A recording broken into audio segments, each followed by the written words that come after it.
Fardi kilo afur gulufe Afrika daku kabafufe Fardi kilo afur gulufe Afrika daku kabafufe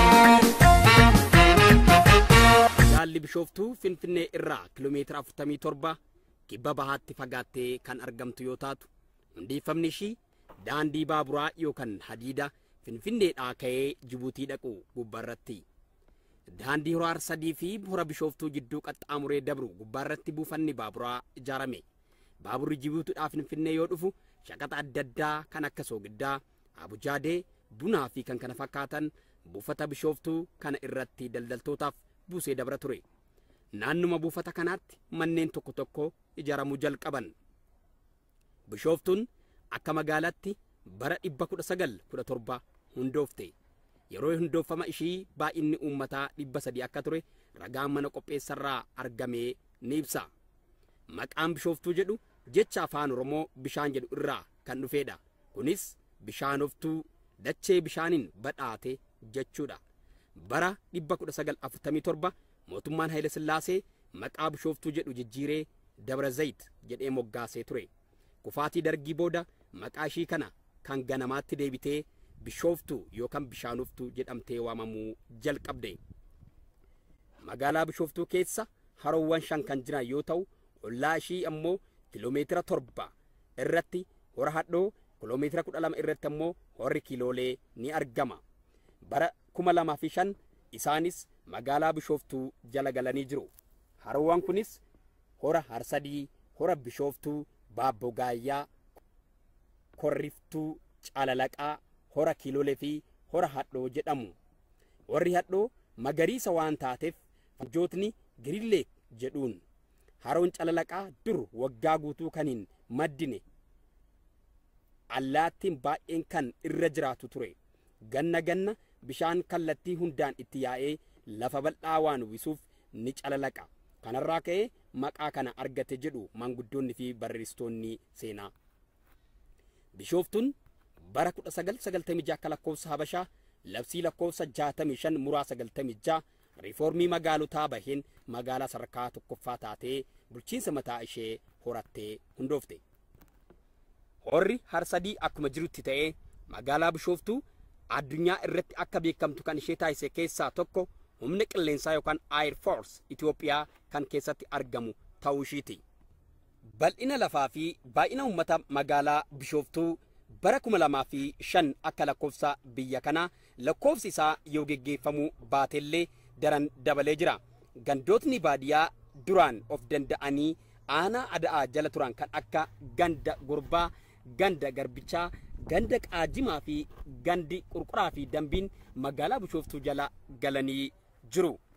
Gandi duwwaa tokko ganda Dirree Jiituu, gandi duwwaa 2 ganda Kudaadaa, gandi duwwaa 3 ganda Burqaa hora Bishooftuu, gandi duwwaa 4 ganda Dabbasoo, gandi duwwaa 5 ganda Calalaqaa, gandi duwwaa 6 ganda Filtuu, gandi duwwaa 7 ganda Biiftuu, gandi duwwaa 8 ganda Kattaa, gandi duwwaa 9 ganda Birbirsa Fooqaa, ganda Gurbaa, ganda Garbichaa, ganda Qaajimaa fi Dhibaayyuu, ganda Qurquraa fi Dambii, ganda Qaallittii ta'ee hundeeffame. Fardi kilo afur gulufe Afrika daku kabafufe Fardi kilo afur gulufe Afrika daku kabafufe Giddugala Oromoo Jahangalaan gidduutti argama. Jaarraa dheeraa irraa kaasee sadeentu lamaa Daac, Bachoo fi Jiille Jahan kan itti irreeffachaa turanidha. Keessattuu Jahangalaan jala kan jiran 5 Jiddaa, 2 Liiban, 3 Ada'aa, 3 Aabbuu, 4 warra Jaarsaa, 6 Gaadullaa marsanii jiraatu. Maqaan Arsadii jedhus gosuma Jahangalaan Liiban keessaa kan argamedha. Bishooftuun utuu magaalaa hin ta'in dura teessoo gosoota Oromoo turte. Isaan keessaa gosa Liiban kan ta'an warra Dabbasoo jedhamee kan beekamu hora Arsadii duuba iddoo amma awwaala Makkaan Yesuus ta'ee odaawwan gurguddoo har'allee dhaabbatee jiru bakka mana isaanii akka ture seenanii fi afoolli maanguddootaa ni hima. Tugama senare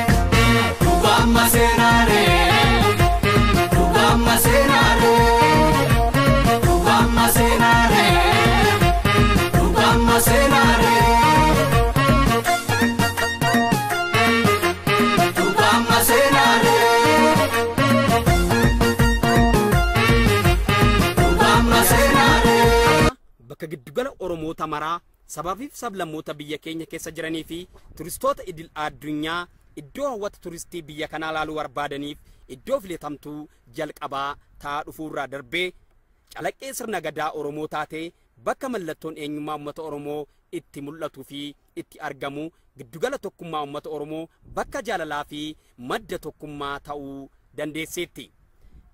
Har'a kunaa ta'u malee kaleessa yeroo adda addaatti iddoo kanarratti bifa nagaa ta'een waaqeffatanii galuu fi beekamtii isaaniif kennuun baay'ee rakkisaa akka ture ni beekama. Yeroodhaa gara yerootti beekamtii argachaa bakka aadaa, bakka duudhaa, bakka seenaa fi madda eenyummaa Oromoo ta'aa dhufuu yeroo argu qaamoleen adda addaa gidduu galuutiin akkaataa uummanni fedhuun itti wallaaluu irraan kan ka'e rakkoowwan adda addaas keessatti mul'achaa turan.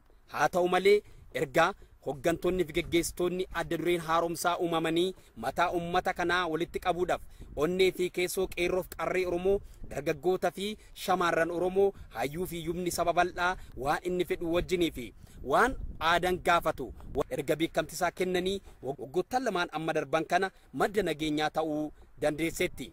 Bara 2010 irreechi hirmaannaa fi tattaaffii guddaa abbootii gadaa fi foollee Oromootiin milkaa'ee deeggarsa mootummaan taasiseenis immoo wal beekuuf walii hubachuu irraan kan ka'e firii gaarii buusee akka ture ni yaadanna.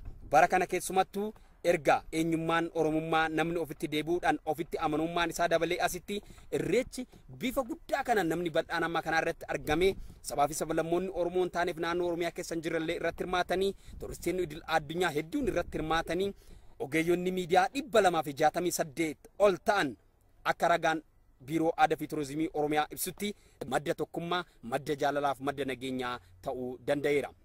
Kana keessatti gaheen ol aanan tokkummaan gumii abbootii gadaa Oromoo, foolleen Oromoo, qeerroon Oromoo, qarreen Oromoo, shamarran Oromoo, maanguddoonni, hayyoonni, jiraattonni magaalaa Bishooftuuf naannawa ishee akkasumas jiraattonni aanalee godina Shawaa Bahaa keessa jiranii dhiyeenya warri ayyaana kana milkeessuu keessatti foollee qindeessuu irratti gahee adurrummaa taphatan galateeffatamuu qabu. Keessumaayyuu foolleen abbaa duulaa Dinquu Dayyaasatiin hoogganamu jila kana milkeessuu keessatti poolisii Oromiyaa wajjin wal ta'ee haala uummanni Oromoo barbaaduun irreechi duudhaa isaa eeggatee akka milkaa'uuf gahee ol aanaa taphataniiru. Kana keessatti abbootiin gadaa, foolleewwan, qeerroowwan, qarreen, jaarsoleen, manguddoonni, hayyoonni sadarkaa umurii fi gadaa adda addaa keessa kan jiran beektotiinnii fi jajjabeewwan Oromoo galateeffatamuu qabu. Bulchiinsi magaalaa Bishooftuu kana keessattis gahee olaanaa. Fardi kiiloo 4 gulufee Afrikaa dhaquu qaba fufee. Fardi kiiloo 4 gulufee.